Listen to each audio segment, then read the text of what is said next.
దేవుని యొక్క వాక్యాన్ని చూసుకుందాం. మీకా గ్రంథంలో నుండి 7వ అధ్యాయము.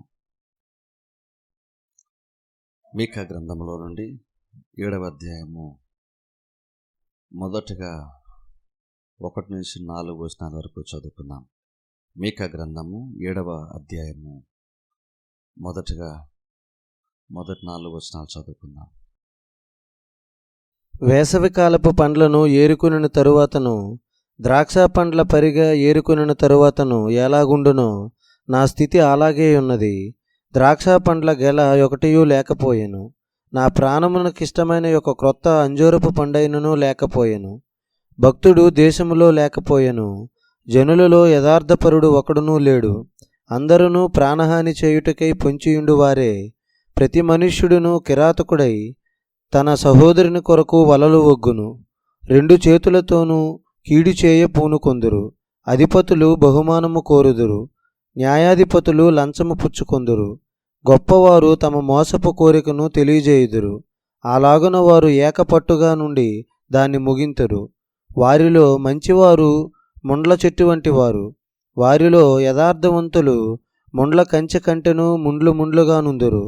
నీ కాపరుల దినము, నీవు శిక్షనుందు దినము వచ్చుచున్నది. ఇప్పుడే జనులు కలవరపడుచున్నారు. ఇక్కడ మొదటి 4 వచనాల్లో 7వ అధ్యాయం మనం చూసినట్లయితే ఇక్కడ మీకా 6వ అధ్యాయం వరకు ఆయన దేవుడు చెప్పినటువంటి మాటలను ఆయన ప్రకటించిన తర్వాత అక్కడ బైబిల్ మనం చూస్తే ఆయన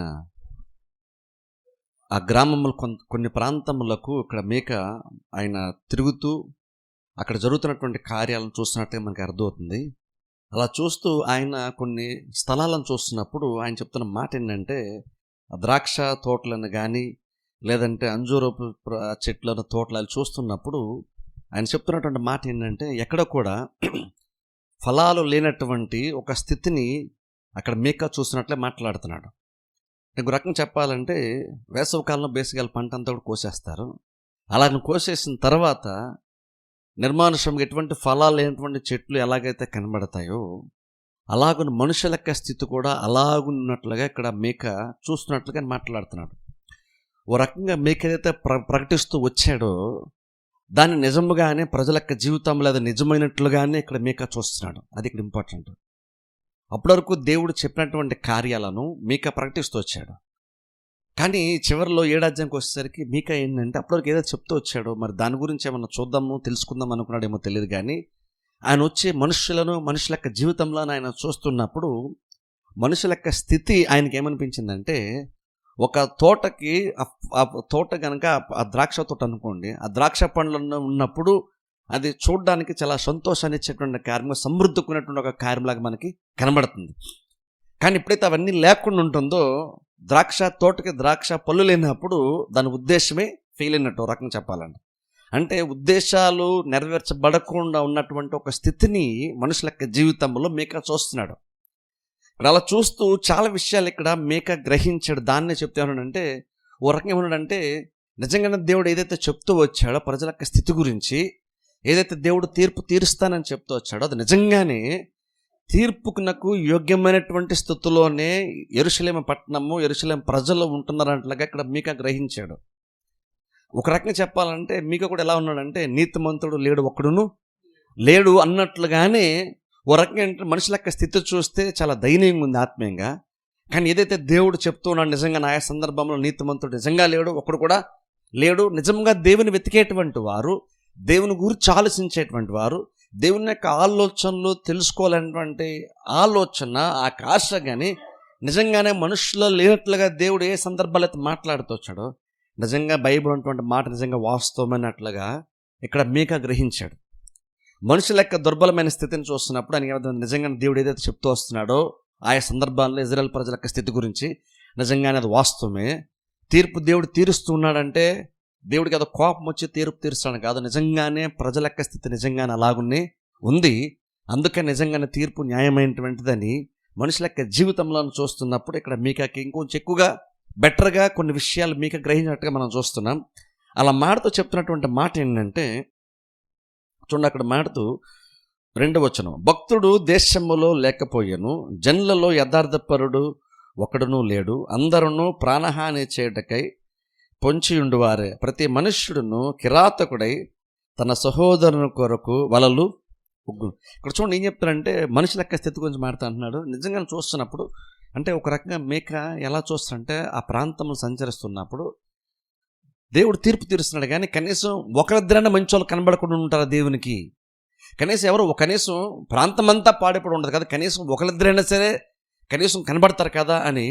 బహుశా ఆ రోజు అబ్రహాము చూడండి సొదొమ గొమొర్రా కోసం పట్టణం కోసం ప్రార్థన చేసినప్పుడు, ప్రభు ఒకవేళ కనుక 10 మంది నీతిమంతులు కనబడినా సరే నువ్వు పట్టణం నాశనం చేయకుండా ఉంటావని అబ్రహాం ప్రార్థన చేశాడు. చూసారా, కనీసం 10 మంది ఉన్నా సరే, కనీసం 5 ఉన్నా సరే, ఎలాగైతే అబ్రహాము ప్రార్థన చేస్తాడో అలాగే బహుశా అనుకుంటే మీకా కూడా పట్టణం అంతా ప్రజలందరూ ఎలా పాడైపోతారు, కనీసం 10 మంది అయినా కొంతమంది అయినా సరే ఖచ్చితంగా యథార్థపరులు, మేలు చేసేటువంటి వారు, వాక్యము చొప్పున నడుచుకునేటువంటి వారు కొంతమంది అయినా ఉంటారు కదా అని బహుశా మేక ప్రజలక్క స్థితిలో ఆ మంచితనాన్ని ప్రజల్లో వెతుకుతున్నప్పుడు మేకకు అర్థమైన విషయం ఏంటంటే నిజంగానే దేవుడు చెప్తున్నట్లుగా అందరూ కూడా పాడైపోయారు, ఎవరు కూడా నీతిమంతులు లేరు, ఎవరు కూడా యథార్థంగా ప్రవర్తించేవారు లేరు అని మాడుతూ ప్రతి వాళ్ళు భక్తుడు ఒక్కడు కూడా దేశం లేడు అంటున్నాడు. చూడండి, ఇది దేవుడు అంటున్న మాట కాదు. దేవుడు తన స్టాండర్డ్తో పోల్చుకొని, దేవుడు తన స్థాయితో పోల్చుకొని ఒకరు సరిగ్గా లేరని దేవుడు అంటున్నాడు కాదు. ఒక మనిషే చూస్తూ ఉన్నప్పుడు అంటే మేకలంటే ఒక మనిషి వెతుకుతున్నప్పుడు భక్తులు ఒక్కడు కూడా దేశంలో కనబట్టలేదని దేవుడు అంటలేదు, మేక అంటున్నాడు ఆ మాట. అలా అంటూ ఇక్కడ ఏమన్నాడు చూడండి, ఎందుకు భక్తిపరులు ఒక్కడు కూడా లేడంటే యథార్థపరుడు ఒక్కడు కూడా లేడు అంటున్నాడు. ఎందుకనంటే అక్కడ ప్రతి వాళ్ళు కూడా ఇతరులకు హాని చేయాలనేటువంటి ఆలోచనతోనే, ఉరి వడ్డాలని వల్ల వడ్డాలనేటువంటి ఒక ఆలోచనతో, అంటే అందరిని ఇరికించాలని, నష్టపరచాలని, కీడు చేయాలనేటువంటి తలంపుతోనే ప్రతి వాళ్ళు కూడా ప్రవర్తిస్తున్నారు. యథార్థవంతుడు అక్కడ కూడా లేడు. బేసిక్గా ఆ స్థితికి ఈ యెరూషలేము పట్టణం ఎలా వచ్చేసింది? ఒక్కరు కూడా నిజంగా నీతిమంతులు లేరా? ఇక్కడ చూడండి, ఇక్కడ భక్తిపరుడు లేకపోవడం అంటే, భక్తిగా లేకపోవడం అంటే ఒక విషయం అయితే, ఇక్కడ ఏంటంటే ఇతరులకు కీడు చేయాలనేటువంటి ఆలోచనతోనే ఉంటున్నారని చెప్తున్నాను. చూసారా, ఇది ఇంకా భయంకరమైనటువంటి ఒక స్థితి. ఇప్పుడు భక్తి లేకపోవడం దేవునికి సంబంధించింది. దేవుని అట్లా భక్తి లేకపోవడం అది నార్మల్గా చాలా మందిలో మనం చూస్తాం.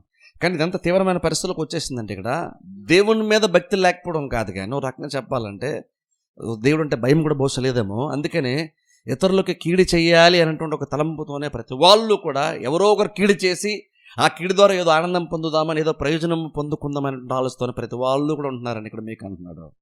ఆ మాట అంత ఎక్స్ట్రీమ్కి వెళ్ళిపోయిందంటే అంటున్నాడు చూడండి అక్కడ 3వ వచనంలో, 2 చేతులతోనూ కీడు చేయపూనుకొందురు. 2 చేతులతో అంటే అర్థం ఏంటంటే ఏదైతే కీడు చేద్దామని, అన్యాయం చేద్దామని వారికి ఉన్నటువంటి జ్ఞానమును, లేదా వాళ్ళకు ఉన్నటువంటి అధికారాన్నో, లేదా వాళ్ళకు ఉన్నటువంటి సామర్థ్యాన్నో వాళ్ళు యూజ్ చేసి అన్యాయం చేస్తుందని మనం గతంలో చూసారా. అలాగే ఇప్పుడు 2 చేతులు అంటే అర్థం ఏంటంటే వారు ఇతరులకు కీడు చేసే విషయంలో, లేదా ఇతరులకు అన్యాయం చేసే విషయంలో, లేదా ఇతరులు నష్టపరిచి వాళ్ళు లాభం పొందుకుని వారు ప్రయోజనం పొందుకున్నటువంటి ఆ యొక్క కార్యంలో వాళ్ళు ఇన్వాల్వ్ అయినప్పుడు వాళ్ళు పూర్ణ బలముతో కార్యాన్ని చేస్తున్నారంట.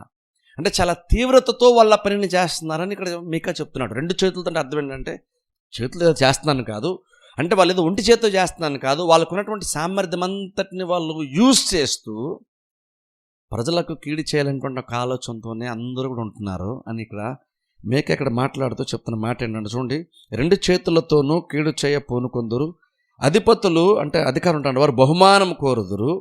న్యాయాధిపతులు లంచము పుచ్చుకొందురు. గొప్పవారు తమ మోసపు కోరికను తెలియజేయుదురు.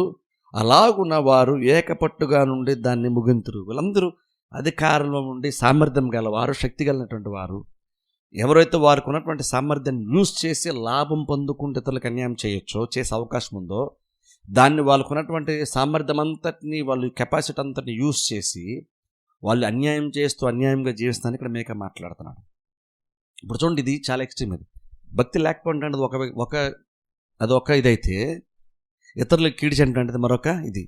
నిజంగా యెరూషలేము పట్టణం అనేటువంటిది దేవుని యొక్క పట్టణము, దేవుని యొక్క ప్రజలు ఎలా మారిపోయారు అంటే భక్తి లేకపోవడం మాత్రమే కదా, ఆత్మీయ విషయాల్లో మాత్రమే వాళ్ళు తొలగిపోయారని కాకుండా జనరల్గా సహజంగా దేవుడు ఎలాగైతే న్యాయం తీర్చడం గురించి జనరల్గా దేవుడు కొన్ని విషయాలు ప్రజలకు చెప్పాడు. చూసారా, నియమ నిబంధనలు అంటే బలహీనులతో ఎలా వ్యవహరించాలి, ఎలా ఉండాలి. దేవుడు ఏదైతే కొన్ని విషయాలు సొసైటీ కొలాప్స్ అయిపోకుండా సమాజంలో అందరూ కూడా కొంచెం క్షేమంగా బెటర్గా బ్రతకడానికి ఎలాగైతే ప్రేమ, జాలి, దయ, కరుణ ఇలాంటివి దేవుడు చెప్తూ వచ్చాడు. కనికరం చూపించాలని, కింద వారికి జాలి చూపించాలని దేవుడు ఏవైతే చెప్తూ వచ్చాడో, సమాజం యొక్క మేలు కొరికే దేవుడు చెప్తూ వచ్చాడో, అది కూడా పూర్తిగా కొలాప్స్ అయిపోయింది. నిజంగా యెరూషలేము పట్టణము దేవుని యొక్క ప్రజలు ఈ స్థితిలోకి ఎలా వెళ్ళిపోయారు? భక్తి అనేటువంటిది లేకపోవడమే కాకుండా ఇలా ప్రతి ఒక్కరికి లిటరల్గా మేక అంటున్నాడు, ప్రతి వాళ్ళు కూడా అన్యాయం చేయాలని చూస్తున్నారు అంటున్నాడు. అన్యాయం చేయడం కూడా ఎంత ఏదంటే వాళ్ళకున్న సామర్థ్యం అంతా యూజ్ చేసి అన్యాయం చేస్తున్నారు అంటున్నాడు ఇక్కడ. నిజంగా దేవుని యొక్క ప్రజలు ఈ స్థితిలోకి ఎలా దిగజారిపోయారు అంటే బేసిక్గా ఏంటంటే, దేవుడు ఏదైతే చెయ్యమని కనీసంగా ఇజ్రాయెల్ ప్రజలకు చెప్తూ వచ్చాడో, గొప్ప గొప్ప విషయాల సంగతి చెప్పట్లేదు, కనీసం ఏవైతే దేవుడు బేసిక్గా చేయమని చెప్తున్నాడో, ఒక సామాన్యమైనటువంటి తన ప్రజలకి ఏది చెప్తూ వచ్చాడో, కనీసం అది కూడా చేయకుండా ఉన్నప్పుడే మనుషులు ఎలాగున్నా పాడైపోతారు. గొప్ప గొప్ప కార్యలు మనం మాట్లాడలేదు, కనీసం అంటే మానవ దృక్పథంతో చేయవలసినటువంటి కార్యాలు ఏవైతే ఉన్నాయో అవి కూడా దేవుడు చేయమని చెప్పినప్పుడు అవి కూడా చేయకుండా, అసలు అంటే దేవుని యొక్క వాక్యాన్ని పూర్తిగా పక్కన పెట్టేస్తేనే మనుషులు ఇలాగున్నా అయిపోతారు. భక్తిలోనే కాదు, మోరల్గా కూడా, సామాజికంగా కూడా మనుషులు ఇక్కడ పాడైపడి ఇక్కడ బైబిల్ మనం చూస్తున్నాం. వాళ్ళందరూ కలిసి ఇలాగుని చేస్తారు, వాళ్ళు అనుకున్నటువంటి కార్యములను వాళ్ళు సాధిస్తారని చెప్తున్నాడు ఇక్కడ మీక. అంటే చూడండి, నిజంగా అంటే ప్రజలు అన్యాయం చేసే దాంట్లో కూడా, ఆ క్రమంలో కూడా వాళ్ళు ఎంత పట్టుదలతో వాళ్ళు ఉంటున్నారు, ఎంత తీవ్రతతో వాళ్ళు ఉంటున్నారు ఇక్కడ మీక చెప్తున్నాడు. అంటే మనుషులు ఎంతలాగా పాడైపోయారో మీకు ఇక్కడ అర్థమవుతుంది. మీకు ఇప్పుడు దేవుడు చెప్తున్నాడనే కాదు, కానీ సమాజాన్ని చూస్తున్నప్పుడు, మనుషులను చూస్తున్నప్పుడు మీకకి ఏమర్థమైందంటే నిజంగానే మనుషులు బాగా పాడైపోయారు. కనీసం ఎంతో ఒకరిద్దరైన భక్తిపరులు ఉంటారేమో, యథార్థవంతులు ఉంటారేమో, నీతిమంతులు ఉంటారేమో అని మేక ఎదురు చూస్తూ ఎక్స్పెక్ట్ చేస్తూ చూస్తున్నప్పుడు ఆయన అర్థమైంది ఏంటంటే నిజంగా అలాంటి వాళ్ళు అసలు ఎవరు కూడా నిజంగానే లేరు. సొసైటీ అంతా కూడా పాడైపోయింది. ప్రతి వాళ్ళు కూడా అన్యాయం చేద్దామని, ప్రతి వాళ్ళు కూడా ఇతరులను అణిచివేసే లాభం పొందుకుందామని చూసేటువంటి స్థితిలోనే ప్రజలందరూ కూడా ఉన్నారు అని ఇక్కడ మేక ఇక్కడ గ్రహించాడు. అంటే ఒక రకంగా చెప్పండి, బయటకు వచ్చి సమాజాన్ని చూస్తున్నప్పుడు ఒక నూతనమైనటువంటి విషయాలు, ఒక అవేర్నెస్ అనేటువంటిది మీకు అక్కడ నిజంగా వచ్చింది. ఒక మనుషుల యొక్క స్థితిని నూతనంగా ఒక విషయాన్ని ఇక్కడ చూస్తున్నాడు. మనుషులు నిజంగానే పాడైపోయిన విషయం ఇక్కడ మీకాకి అర్థమయ్యి అంటున్నాడు. భక్తిపరులు లేరు, యథార్థవంతులు లేరు, అందరూ మోసం చేద్దామని చూస్తాను మాడుతున్నాడు. ఇప్పుడు చూడండి 4వ వచనం అంటున్నాడు, చూడండి, వారిలో మంచివారు ముండ్ల చెట్టు వంటి వారు, వారిలో యథార్థవంతులు ముండ్ల కంచె కంటెను ముండ్లుగా నుందురు. ఇక్కడ చూడండి, ఇక్కడ ఏమన్నాడంటే వారిలో మంచివారు ముండ్ల చెట్టు వంటి వారు. అంటే ఓ రకంగా సొసైటీలో ఎవరైతే వీళ్ళు మంచి వాళ్ళు అనుకుంటామో వాళ్ళు కూడా భయంకరమైనటువంటి వారుగా మారిపోయారు అంటున్నాడు ఇక్కడ.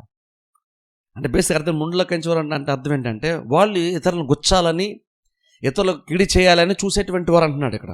అలా మాట్లాడుతూ చూడండి, వారిలో మంచివారు ముండ్ల చెట్టు వంటి వారు అంటున్నాడు, మంచివారే ముండ్ల చెట్టులా ఉన్నారు అంటున్నాడు, యథార్థవంతులేమో ముండ్ల కంచె కంటెను ముండ్లుగా ఉన్నారు. అంటే అర్థం ఏంటంటే బేసిక్గా వాళ్ళ దగ్గరికి వెళ్ళి వాళ్ళు జస్ట్ ఏదైనా మాడదామన్నా, జస్ట్ ఊరినే వాళ్ళతో ఏదైనా సహవాసం చేద్దాం అనుకున్నా సరే ఖచ్చితంగా దానివల్ల వాళ్ళు ఖచ్చితంగా ఇబ్బందే వచ్చేటువంటి. అంటే కంచెకి దగ్గరికి వెళ్ళామనుకోండి, బేసిక్ ఏమవుతుంది, ఆ ముళ్ళు మనకి గుచ్చుకుంటే చూస్తారా. అలాగే సమాజంలో వీళ్ళు మంచి వాళ్ళు అనుకున్నటువంటి వాళ్ళు కూడా ఎంతలాగా పాడైపోయారు, ఎంతలాగా దిగజారిపోయారని ఇక్కడ మేక గ్రహించాడండి అంటున్నాడు. వాళ్ళ దగ్గరికి వెళ్ళి కనీసం వాళ్ళతో 4 మంచి విషయాలు మాట్లాడి ఒక కొంత టైం స్పెండ్ చేద్దామన్నా సరే ఖచ్చితంగా వాళ్ళంటే ఆ కీడు స్వభావం ఏదైతే ఉందో ఖచ్చితంగా అది ఇతరులకు ఇబ్బందికరంగానే మారుతుంది. అంటే బేసిక్గా ఇక్కడ సమాజం ఎలా మారిపోయిందని ఇక్కడ మేక చెప్తున్నాడంటే, ఇద్దరు మనుషులను కలిస్తే ఖచ్చితంగా అక్కడ ఇబ్బందికర పరిస్థితి వస్తుంది తప్ప అక్కడ బెటర్గా మారడం కానీ, ఒక మేలు జరగడం కానీ, సంతోషకరమైన కార్యం కానీ, ఒక మేలుకరంగా ఆశీర్వాదకరంగా ఏమాత్రం కూడా లేదు. ఖచ్చితంగా వీళ్ళ వల్ల వాళ్ళకి ఇబ్బంది వస్తుంది, వాళ్ళ ఖచ్చితంగా వీళ్ళకి ఇబ్బంది వస్తుంది. అలా ఒకరిని ఇబ్బంది పెట్టుకుంటూనే బ్రతుకుతున్నారు. మంచి వాళ్ళు కూడా ముండ్ల కంచెలా ఉన్నారంటున్నాడు, యథార్థవంతులు కూడా ముండ్లుగానే ఉంటున్నారు. అంటే వీడు మంచోడు అనుకున్నటువంటి వాడు కూడా ఎంతలా పాడైపడి చెప్తున్నాడు, వాళ్ళు కూడా కిడి చేసేస్తున్నారు అంటున్నాడు ఇక్కడ మేక. అలా మారుతూ అంటున్నాడు. చూడండి అక్కడ అంటున్నాడు 4వ వచనం లాస్ట్ లైన్ అంటున్నాడు అక్కడ, నీ కాపర్ల దినము నీవు శిక్షనందు దినము వచ్చుచున్నది. ఇప్పుడు అలాంటి సమాజంను, అలాంటి మనుషులు చూసిన తర్వాత ఇక్కడ మేక ఏమన్నాడంటే నీ కాపర్ల దినం వస్తుంది అంటున్నాడు. నీ కాపర్ల దినము నీవు శిక్షనందు దినం వచ్చుచున్నది.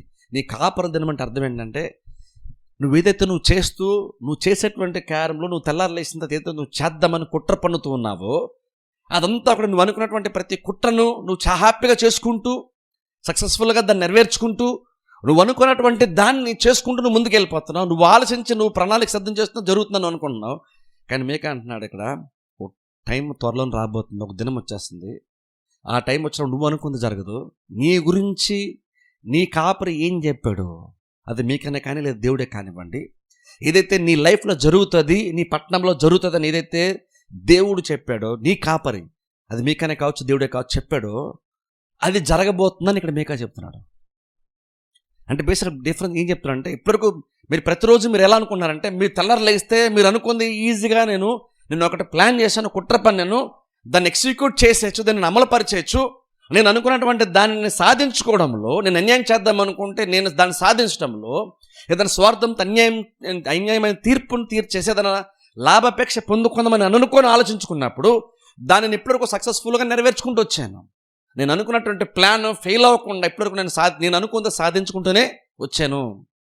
అది అన్యాయమే కావచ్చు, అక్రమమే కావచ్చు, ఇంకేదైనా కావచ్చు, నేను అనుకున్న ప్రతిదీ జరుగుతూ వచ్చింది అని మీరు అనుకుంటున్నారు. ఇప్పటి వరకు మీరు అనుకుంటున్న ప్రతిదీ జరిగింది, నువ్వు ప్లాన్ చేసుకుందే జరుగుతూ వచ్చింది ఇప్పటి వరకు. కానీ నువ్వు టైం త్వరలో రాబోతుంది, ఒక దినం వస్తుంది, ఆ దినం వచ్చినప్పుడు నువ్వు అనుకుంది ఫెయిల్ అవుతుంది. నీ స్థితి గురించి, నీ జీవితం గురించి, నీ పట్టణ ప్రజల గురించి కాపరి ఏం చెప్పాడు అది జరుగుతుంది అంటున్నాడు. అంటే త్వరలో టైం రాబోతుంది, అది వచ్చినప్పుడు నువ్వు అనుకుంది జరగదు. ఇప్పటివరకు నువ్వు అనుకుంటుంది జరుగుతూ వచ్చింది, నువ్వు అనుకుంది జరగదు. నీ గురించి నీ కాపరి ఏం చెప్పాడో టైం వస్తుంది జరుగుతుంది. డ్రగ్ చెప్పాలంటే తీర్పు ఖచ్చితంగా రాబోతుందని చెప్తున్నాడు. అది వచ్చినట్టు ఎలా ఉంటుందంటే, నువ్వు చాలా ప్లాన్ చేసుకుంటావు, ఆ టైం రాగానే నువ్వు చాలా ప్లాన్ చేసుకున్నావు, అవన్నీ నువ్వు అమలు పరిచేస్తాను అనుకుంటున్నావు, కానీ నువ్వు అనుకుంది జరగదు. అక్కడ ఆ టైం వచ్చినప్పుడు దేవుడు అనుకుంది, నీ కాపరి అనుకుంది జరుగుతుంది. నాకు డోకలేదని అనుకుంటున్నావు, కానీ కష్టానికి శిక్ష వస్తుంది. బేసిడ్ ఏం చెప్తున్నాడంటే, ఖచ్చితంగా నువ్వు చేసినటువంటి కార్యాలు బట్టి తీర్పు ఖచ్చితంగా వస్తుంది, తప్పించుకునే ఛాన్సే లేదని చెప్తున్నాను. కానీ ప్రజలు యాక్చువల్ అనుకున్నారంటే ప్రజలు యాక్చువల్ ఎలాగన్నా అనుకోవట్లేదు. ఇప్పుడు 5వ వచనం చదువుకుందాం. చూడండి 4వ వచనం అంటాడు, ఇప్పుడే జనులు కలవరపడుచున్నారా. ఇప్పుడు చదవండి. స్నేహితుని యందు నమ్మిక ఉంచవద్దు, ముఖ్య స్నేహితుని నమ్ముకొనవద్దు. నీ కౌగుటిలో పండుకొని ఉన్న దాని ఎదుట నీ పెదవుల ద్వారమునకు కాపు పెట్టుము. కుమారుడు తండ్రిని నిర్లక్ష్య పెట్టుచున్నాడు, కుమార్తె తల్లి మీదకిని, కోడలు అత్త మీదకిని లేచెదరు. ఎవరి ఇంటివారు వారికే విరోధులగుదురు. అయినను యెహోవా కొరకు. ఇక్కడ చూడండి, ఇక్కడ 5వ వచనం 6వ వచనంలో ఇక్కడ మేక బేసిక్ ఏం చెప్తానంటే, సమాజం అంతలాగా పాడైపోయారు, ప్రతి వాళ్ళు పాడైపోయారు. కాబట్టి ఇక్కడ ఒక రకమైనటువంటి ఒక హెచ్చరిక లాంటిది ఇక్కడ మేకేస్తున్నాడు. సమాజం ఇలా ఉంది కాబట్టి నువ్వు ఇప్పుడు ఎలా ఉండాలంటాడంటే, నువ్వు స్నేహితుని నువ్వు నమ్మద్దు. బేసిక్ ఏమన్నాడంటే, నువ్వు ఏ మనిషిని నమ్మద్దు, నువ్వు అన్ని విషయాలు నువ్వు చాలా జాగ్రత్తగా ఉండని చెప్తాడు. ఎందుకంటే సమాజం ఇలా పాడైపోయింది కాబట్టి నువ్వు కనుక దాని ఎఫెక్ట్ నీ మీద లేకూడదు. అంటే నువ్వు చాలా చాలా జాగ్రత్తగా ఉండవు, నీకు చాలా చాలా ఇంపార్టెంట్. అంటే రకంగా నువ్వు జాగ్రత్త తీసుకునే విషయంలో, నిన్ను నువ్వు కాపాడుకునే విషయంలో, అది ఆత్మీయంగా కావచ్చు, భౌతికంగా కావచ్చు, కాపాడుకునే విషయంలో చాలా ఎక్కువ జాగ్రత్త తీసుకోవాలి. ఇంత ముందులాగా ఇప్పుడు కాదు. ఇంతకుముందు ఒకవేళ కనుక చూడండి, ఎప్పుడైనా జనరల్ చూసుకుంటే ఒక మనిషి ఇంకొక మనిషిని ఏదైనా కీడు చేయాలన్నా, లేదంటే ఏదైనా ఇబ్బందికరంగా ఏదైనా మాట అనాలని, ఏదన్నా అంటే బస్ ఇక్కడ మేక చెప్తున్నాను ప్రారం చూస్తే ఎప్పుడో ఒకసారి ఏదైనా ఇలాంటిది జరుగుతూ వచ్చేది. ఒకప్పుడు రోజులు ఎలా ఉన్నాయంటే, ఒకవేళ నీకు ఏదైనా ఇబ్బంది కనుక నువ్వు ఫేస్ చేస్తే అది నీ కుటుంబ సభ్యుల నుంచే కావచ్చు, బంధువుల నుంచే కావచ్చు, స్నేహితుల నుంచే కావచ్చు, సొసైటీ నుంచే కావచ్చు, నీకు ఇబ్బంది వచ్చి ఉంటే ఎప్పుడో ఒకసారి నీకు ఇబ్బంది వచ్చేది, ఎప్పుడో ఒకసారి. కానీ ఇప్పుడు ప్రెసెంట్ సిచ్యువేషన్ ఎలా ఉందని మీకు ఇక్కడ చెప్తున్నానంటే, ఎప్పుడో ఒకసారి ఇబ్బంది కాదు, ఇప్పుడు ఆల్మోస్ట్ ఇప్పుడు డైలీ నీకు ఇబ్బంది వచ్చేటువంటి స్థితిలోనే ఉంది. ఇంతకుముందు ఎప్పుడో ఒకసారి మాత్రమే జరిగేటువంటిది ఇప్పుడు తరచుగా జరుగుతుంది. ఎంతమంది ఎప్పుడో ఒకసారి కాబట్టి ఎప్పుడో ఒకసారి ఏదో ఆయా సందర్భాలు నువ్వు జాగ్రత్తగా ఉంటే సరిపోద్ది. కానీ ఇప్పుడు అలా కాదు, ఇప్పుడు సిచ్యువేషన్ ఎలా అంటే ఇప్పుడు ప్రతిరోజు నువ్వు జాగ్రత్తగా లేకపోతే ఖచ్చితంగా నీకు ఇబ్బందే వస్తుంది. అది చెప్తుంటే ఇక్కడ మేక అంటే చూడండి నిజంగా ఇక్కడ ఆ రోజుల్లో ఇజ్రాయెల్ ప్రజల యొక్క స్థితి ఎంత భయంకరంగా మారిపోయిందో ఒకసారి ఆలోచించండి. మేక చెప్తున్నాడు ఆ మాట. ఒకప్పుడు రోజులు అలా ఇప్పుడు లేవు, ఇప్పుడు నువ్వు ఎవరిని నమ్మడానికి వీలే లేదు, అంత జాగ్రత్తగా ఉండాలి అని చెప్తున్నాడు ఇక్కడ. అలా మారుతాడు. నీ ఇంటి వారు నీకు విరోధంగా కూడా మారుతారు, బంధువులు మారుతారు, స్నేహితులే మారుతారు, నీ ఇరుగు పొరుగు వాళ్ళు మారుతారు. కాబట్టి నువ్వు చాలా జాగ్రత్తగా ఉండాలి. ఎందుకంటే ఇప్పుడు ఆ అన్యాయం చేయడం అనేటువంటిది, ఇబ్బంది పెట్టడం అనేటువంటిది అది జీవిత విధానంగా మారిపోయింది. ఇప్పుడు ఆ సందర్భం వచ్చి ఆ సందర్భాన్ని బట్టి కంట్రోల్ తప్పి, లేదంటే ఇంకేదో ఇదిని బట్టి అన్యాయం చేయడమో, లేదంటే ఇద్దరు లంచ్ వేయడమో కాదు. అది ఎంతలాగా మనుషులకు అది అలవాటైపోయి వాళ్ళ సామర్థ్యాన్ని యూజ్ చేస్తూ, వాళ్ళ జ్ఞానమును వాళ్ళ సామర్థ్యాన్ని యూజ్ చేస్తూ అలాగే వాళ్ళు తరచుగా చేస్తూ వచ్చారంటే, ఎంత తరచుగా చేస్తూ వచ్చారంటే అది వాళ్ళ జీవిత విధానంగా అది మారిపోయింది. అది వాళ్ళకి అలవాటైపోయింది. అది అలవాటైపోయింది కాబట్టి ఇప్పుడు తెల్లలేస్తే వాళ్ళు అలాగనే ఆలోచన చేస్తారు. కాబట్టి నువ్వు మార్నింగ్ లేసినందుకు నువ్వు చాలా జాగ్రత్తగా ఉండడం చాలా చాలా ఇంపార్టెంట్. మేక చెప్తున్నాడు. అలా మాడుతూ 7వ వచనం చదవండి ఇప్పుడు. అయినను యెహోవా కొరకు నేను ఎదురు చూచెదను, రక్షణకర్తయగు నా దేవుని కొరకు నేను కనిపెట్టియుందును. నా దేవుడు నా ప్రార్థన ఆలకించును. నా శత్రు చాలు. ఇక్కడ చూడండి 7వ వచనంలో అంటున్నాడు ఇప్పుడు, అయినను యెహోవా కొరకు నేను ఎదురు చూచెదను. ఇక్కడ చూడండి, గమనించండి. ఇక్కడ మీకే ఇప్పుడు చూడండి, మనుషుల సమాజాన్ని చూశాడు. సమాజం అంతా ఎంత భయంకరంగా మారిపోయిందో, యథార్థవంతుడు, నీతిమంతుడు, భక్తిపరుడు అక్కడ కూడా లేడన్నాడు. అలాంటి సమాజాన్ని చూసిన తర్వాత మీకే ఎలా ఉన్నాడు ఒకసారి ఆలోచించండి. ఇప్పుడు చూడండి, నిజంగా అలాంటి సమాజాన్ని చూసినప్పుడు బేసిక్గా ఏమనుకుంటామంటే, ఇలాంటి సమాజం మధ్యలో నేనుండి వీళ్ళందరూ నేను ఇలా చెప్తున్నాను, వీళ్ళందరూ నేను హెచ్చరిక చేస్తున్నాను, ఇలాంటి వాళ్ళకి వాక్యం వేస్ట్ అని మీకే అనుకోవట్లేదు. ఇక్కడ మేక ఆ టైంలో సమాజం మీద ఒకసారి మైండ్ పెట్టి ఆలోచన చేశాడు. అది ఏమాత్రం కూడా మీకాకి సంతోషాన్ని తీసుకుని రాలేదు. ఎవరైనా చెప్పండి, అది మీకాకి నిరుత్సాహం తీసుకొచ్చేటువంటి రీతిలోనే సమాజం ఉంది ఆ మూమెంట్లో. కానీ ఇంక నువ్వు మీకా అక్కడ ఏం మాట్లాడతావు చూడండి, సొసైటీని బట్టి చూసి సొసైటీ మీద ఎక్కువ మైండ్ పెట్టి మీకా డిస్కరేజ్ ఫీల్ అవ్వలేదు, డిప్రెషన్కి గురవ్వలేదు, నిరుత్సాహానికి గురవ్వలేదు. అలాంటి సమాజం మధ్యలో మీకా జీవిస్తూ ఏమన్నాడు తెలుసా, అందరూ ఇలా ఉన్నా సరే మీకా అంటున్నాడు అయినను అంటున్నాడు. సరే, ఇప్పుడు బేసిక్గా ఎలా ఉన్నాడు ఏమనుకున్నా అంటే, అందరూ అలా ఉన్నప్పుడు నేను కూడా ఇంకా అలాగుంటేనే కరెక్ట్ అనుకుంటాం. అలాంటి వాళ్ళకి నేను కూడా ఎలాగనే ఉండాలనుకుంటాం. వాళ్ళు అలా మాడితే నేను కూడా అలాగుంటేనే కరెక్ట్ అనుకుంటాం. వాళ్ళు అన్యాయం చేస్తున్నారు కాబట్టి నేను కూడా అలా ఉంటేనే బతుకుతాం అనుకుంటాం. వాళ్ళు ఎలాగ మాట్లాడుతున్నారు కాబట్టి నేను కూడా అలా మాడితేనే బతుకుతాం. వాళ్ళు ఎలా ప్రవర్తిస్తున్నారు కాబట్టి నేను కూడా అలాగుంటేనే, ఎగ్జాక్ట్ అలాగుంటే నేను కూడా బతుకుతానని మనం అనుకుంటాం. నార్మల్గా చాలా సందర్భాలు క్రిస్టియన్ మనం అలాగ అనుకుంటాం. వాళ్ళు ఎవరైనా మనం గుచ్చుకుచ్చేదని మాట్లాడుతాం అనుకోండి, మనం కూడా అలా ఎగ్జాక్ట్ అలా కౌంటర్ అయితేనే మనం కూడా బతుకుతాం. వాళ్ళు అలా చేస్తే మనం కూడా ఎగ్జాక్ట్ అలాగునే ఉంటేనే మనం కూడా బతకగలం అనుకుంటున్నాం. అది ఆ ప్రాబ్లం ఏంటంటే, అది ఆ సహజం ఏంటంటే మనుషుల యొక్క విధానం అది. కానీ మేకేమని చెప్పచ్చు, మేక మనకి ఎగ్జాంపుల్. ఇక్కడ మేకేమని తెలుసా, వీళ్ళందరూ ఇలా ఉన్నారు, సమాజం అంతా అలా ఉంది, అయినను అంటున్నాడు. నేను కూడా అనలేదు. మేక వెంటనే మనుషుల మీద నుంచి, సమాజం మీద నుంచి తన మనసును, తన దృష్టిని దేవుని మీదకి మలుచుకున్నప్పుడు అంటున్నాడు, అయినను యెహోవా కొరకు నేను ఎదురు చూచేదను.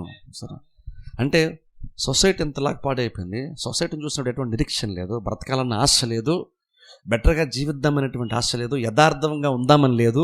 సమాజం ద్వారా మనకు కూడా ఏదైనా మేలు జరుగుతుందిలే, మనం యథార్థంగా ఉంటే ఖచ్చితంగా తిరిగి మన యథార్థతను బట్టి మనకు ప్రతిఫలం కలుగుతుందిలే అనేటువంటి రీతిలో సమాజం అసలు లేదు. యాక్చువల్గా నేను న్యాయంగా ఉన్నాను కాబట్టి, కొంతమంది అన్యాయంగా ఉన్నా సరే నేను న్యాయంగా ఉన్నాను కాబట్టి ఎప్పటికైనా సరే నా న్యాయమును బట్టి నాకు బెటర్గానే నాకు తిరిగి నాకు ప్రతిఫలము వస్తుంది, నాకు ఫలం వస్తుంది, నా మంచితనాన్ని బట్టి నాకు ఖచ్చితంగా మేలు జరుగుతుంది అని ఎదురు చూసేటువంటి స్థితి సమాజంలో ఏమాత్రం కూడా లేదు. అయినా ఇప్పుడు మీకు అంటున్నాడు ఇక్కడ, అయినా సరే నేను మాత్రము యెహోవా యందు నిరీక్షణ నేను ఉంచు. అంటే బేసిక్గా ఏమన్నాడంటే, ఈ సమాజం నుంచి నాకు ఎటువంటి మంచి నాకు రానప్పుడు కూడా నేను దేవుని నమ్మాను కాబట్టి నేను దేవుని వైపు ఎదురు చూస్తూ ఉంటాను. నిస్పృహ నిరుత్సాహంలో కూడా ఎంత నిరీక్షణ మీకు వచ్చిందో ఒకసారి ఆలోచించండి. ఎవరు కరెక్ట్గా లేనటువంటి సిచ్యువేషన్లో నేను దేవుని నిరీక్షణ చూస్తాను. సమాజం చూసినప్పుడు నిరుత్సాహం వస్తుంది, కానీ మీకు దేవుని చూసినప్పుడు నిరీక్షణ వస్తుంది. సరే, అంటే సమాజం ఎంత పాడైపోయింది, అది కూడా దేవుని వైపు చూస్తే కార్యములు బెటర్గా మారుతుంది అనేటువంటి ఒక ఆశ, ఆలోచన మీక మనస్సులో ఇంకా ఉంది. అంటే ఒక రకంగా మీకు కూడా ఎలా ఉన్నాడంటే, సమాజం చాలా పాడైపోయింది, సమాజం చాలా కానీ ఇలాంటి సిచ్యువేషన్లో కూడా, ఇలాంటి మనుషుల మధ్య జీవిస్తూ కూడా దేవుని వైపు చూడడము, దేవుని నిరీక్షణ ఉంచడము, దేవుని పైన ఆశ పెట్టుకోవడం బెటర్గానే ఉంటుంది జీవితము అని మీకు అంటున్నాడు ఇక్కడ. ఇలా ఉంది కాబట్టి దేవుని నమ్మడంలో యూజ్ లేదు అనుకోవట్లేదు. కానీ చూడండి, కీర్తనలో మనకు తెలుసు కదా, చూడండి చాలామంది అన్యాయం చేసే అర్థులుతున్నప్పుడు, నేను నిర్మలం ఉంటే వ్యర్థమే, నేను నీతిమంతుడు ఉంటే వ్యర్థమే, నా చేతులు కడుక్కుంటే నేను పవిత్రంగా ఉంటే వ్యర్థమే అని భక్తుడు అనుకున్నాడు కీర్తన గ్రంథంలో. ఇక్కడ ఈయన అలా అనుకోవట్లేదు. ఇక్కడ అఫ్కోర్స్ కీర్తన గ్రంథం ఆయన తర్వాత మళ్ళీ రిలీజ్ అవుతాడు, తర్వాత నేను నిన్ను పొందుకున్న గొప్ప భాగ్యం అంటాడు చివరిలో కీర్తనకారుడు. ఎగ్జాక్ట్ అలాగున్న ఇక్కడ కూడా మేక ఉన్నాడు. సమాజం అంతా ఇలా అయిపోయింది, కానీ నేను మాత్రము యెహోవా కొరకు నేను ఎదురు చూస్తాను. అంటే ఇలాంటి సమాజం మధ్య దేవుడు ఏదైనా చేస్తాడు, దేవుడు ఉన్నాడు కాబట్టి నిరీక్షణ ఉంది. దేవుని బట్టి నా లైఫే కానీ సమాజం యొక్క లైఫే కానీ బెటర్గా మారేటువంటి అవకాశం ఉంది కాబట్టి నేను దేవుని ఎదురు చూస్తాను. ఏది ఎక్స్పెక్ట్ చేయనటువంటి సొసైటీలో ఉంటూ మేక అంటున్నాడు, ఎటువంటి మంచి ఎదురు చూడలేనటువంటి ఒక సమాజంలో ఉంటూ నేను దేవుని కొరకు ఎదురు చూస్తాను అంటున్నాడు. అంటే ఇప్పుడు అర్థం అంటే మీకు ఏదైతే ఆశపడుతున్నాడో అది సమాజం నుంచి రాకపోవచ్చు, కానీ దేవుని దగ్గర ఖచ్చితంగా నాకైతే వస్తుంది. అని అన్నాడు. చూడండి, యెహోవా ఒకరు ఎదురు చూస్తున్నా అంటున్నాడు. రక్షణకర్తయగు నా దేవుని కొరకు నేను కనిపెడతాను. సరే, రక్షణకర్త అంటే ఇలాంటి సిట్యువేషన్లో నుంచి, ఇలాంటి పరిస్థితుల్లో నుంచి నన్నే కానీ ఇలాంటి దుర్మార్గమైన స్థితిలో నుంచి, ఆత్మీయ స్థితిలో నుంచి ఈ యెరూషలేము పట్టణ ప్రజలను కానీ ఇంకనూ విడిపించడానికి దేవుడు సమర్థుడు. రక్షణకర్త అయినటువంటి దేవుని వైపు నేను ఎదురు చూస్తాను. అంటే ఇలాంటి సిచ్యువేషన్లోంచి, ఇలాంటి దుర్మార్గంలోంచి, భక్తిహీనతలోంచి ప్రజల్ని దేవుడు విడిపించగలడు. అలాగనే నన్ను కూడా దేవుడు ఇలాంటి సొసైటీలో కూడా రక్షించగలడు. కాబట్టి నేను దేవుని వైపు నిన్ను చూస్తాను, ఎదురు చూస్తాను, ఆయన మీద నిరీక్ష నేను ఊస్తాను, నేను కనిపెట్టుకుంటాను అంటున్నాడు. చూడండి, అక్కడ నా దేవుడు నా ప్రార్థన ఆలకించున్నా. చూస్తారు, నా దేవుడు నా ప్రార్థన ఆలకిస్తాను. ఒకసారి ఆలోచన, ఇలాంటి సమాజంలో ఉంటూ మన చుట్టూ మనకు చెడే కనబడుతున్నప్పుడు ఎలా ఆలోచించి ఎంత ఇంపార్టెంట్ తెలుసా? మన చుట్టూ బేసిక్ అన్నీ నెగిటివ్ ఉన్నప్పుడు, మనుషులు కాకపోవచ్చు, ఒకవేళ పరిస్థితులు అనుకుందాం, మన లైఫ్లో బేసిక్గా ఎక్కడ కూడా మనం సంతోషించడానికి, ఆనందించడానికి పెద్దగా మేలుగా అనుకునేటువంటి కార్లు ఏమి మన లైఫ్లో లేనప్పుడు, మన చుట్టూ లేనప్పుడు, అంటే ఎటు చూసిన ఎప్పుడు ఏదో ప్రాబ్లమే మనకు ఎదురవుతున్నప్పుడు ఇలాగ ఆలోచించి ఎంత ఇంపార్టెంట్ తెలుసా? ఎందుకంటే కొన్నిసార్లు మనకి మన లైఫ్లో ఎక్కువగా మేలు జరగకుండా ఎక్కువగా శాతం కీడే జరుగుతున్నప్పుడు, లేదా ప్రాబ్లమ్స్ ఎక్కువైనప్పుడు, ఎక్కువ చెడ్డ వార్తలే వినాల్సి వస్తూ ఉన్నప్పుడు, లేదంటే ఎక్కువ చెడు కార్యాలు చూడాల్సి వస్తున్నప్పుడు, అవన్నిటి మధ్యలో కొన్నిసార్లు ఏంటంటే దేవుడు ఎంత మంచివాడో మనం గుర్తించలేము. మన చుట్టూ ఈ చెడు కార్యాలు, మనల్ని బలహీనపరిచేటువంటి కార్యాలు ఎంత బలంగా ఉంటాయంటే వీటన్నిటి మధ్యలో ఇంకనూ దేవుడు నమ్మదైనటువంటి వాడు అని చూసే విషయాలు మనం చాలాసార్లు ఫెయిల్ అవుతాం. ఇది చాలా ఇంపార్టెంట్ తెలుసా? ఈ మాట ఇలాగనే ఇక్కడ మీకు అలాగా ఆలోచించటము, అర్థం చేసుకోవడం చాలా చాలా ఇంపార్టెంట్. అలాంటి సమాజం ఉంటున్నాడు. ఇంకనూ దేవుడు నా ప్రార్థన ఆలకిస్తాడు అంటున్నాడు. అంటే ఇంకనూ నాకు నిరీక్షణ ఉంది అంటున్నాడు. ఇంకనూ నేను ప్రార్థన చేస్తే నా ప్రార్థన దేవుడు వింటాడు.